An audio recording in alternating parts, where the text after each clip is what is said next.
back to Mimi's Chair. Today we're going to continue with a couple of more stories about our friend Frog and Toad. This story is called Ice Cream. One hot summer day, Frog and Toad sat by the pond. "I wish we had some sweet, cold ice cream," said Frog. "What a good idea," said Toad. "Wait right here, Frog. I'll be back soon." Toad went to the store where he bought 2 big ice cream cones. Toad licked one of the cones. "Frog likes chocolate best," said Toad, "and so do I." Toad walked along the path. A large, soft drop of chocolate ice cream slipped down his arm. "This ice cream is melting in the sun," said Toad. Toad walked faster. Many drops of melting ice cream flew through the air. They fell down on Toad's head. "I must hurry back to Frog," he cried.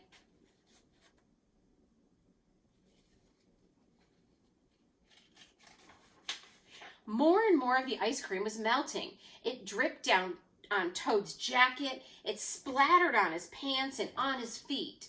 "Where is the path?" cried Toad. "I cannot see." Frog sat by the pond waiting for Toad. A mouse ran by. "I just saw something awful," cried the mouse. "It was big and brown."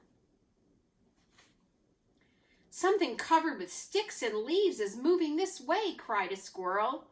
"Here comes a thing with horns," shouted a rabbit. "Run for your life." "What can it be?" asked Frog. Frog hid behind a rock. He saw the thing coming. It was big and brown, and it was covered with sticks and leaves. It had 2 horns. "Frog," cried the thing, "where are you?"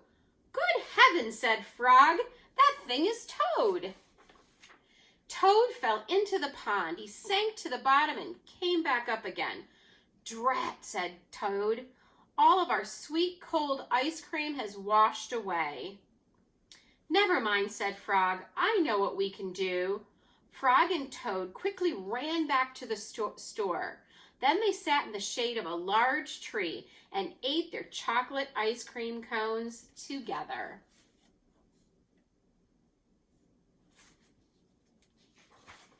Our next story is called The Surprise. It was October. The leaves had fallen off the trees. They were lying on the ground. "I'll go to Toad's house," said Frog. "I'll rake all the leaves that have fallen on his lawn. Toad will be so surprised." Frog took a rake out of the garden shed. Toad looked out of his window. "These messy leaves have covered everything," said Toad. He took a rake out of the closet. "I'll run over to Frog's house. I'll rake all of his leaves. Frog will be very pleased." Frog ran through the woods so that Toad would not see him. Toad ran through the high grass so that Frog would not see him.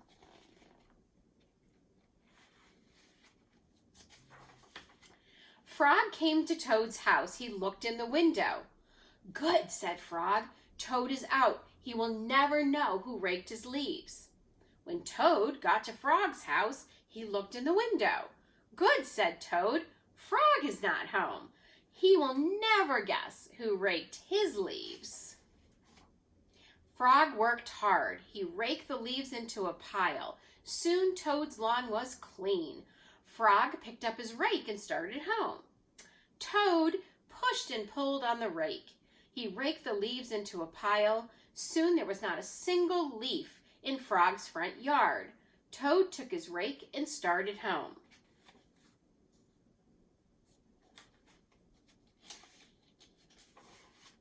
A wind came. It blew across the land. The pile of leaves that Frog had raked for Toad blew everywhere.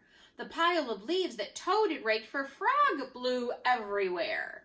When Frog got home, he said, "Tomorrow I'll clean up the leaves that are all over my lawn." How surprised Toad must be. When Toad got home, he said, "Tomorrow I'll have to rake the leaves in my yard. How surprised Frog must be. That night, Frog and Toad were both happy when they each turned out the light and went to bed.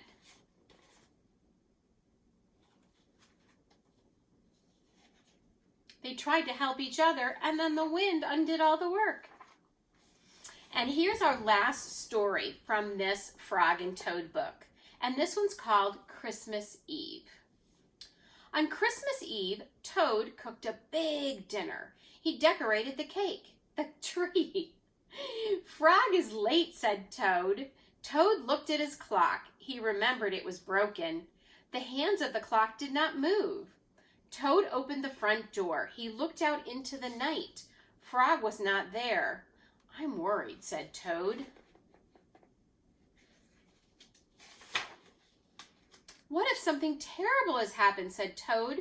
What if Frog has fallen into a deep hole and cannot get out? I will never see him again. Toad opened the door once more. Frog was not on the path. What if Frog is lost in the woods, said Toad. What if he's cold and wet and hungry?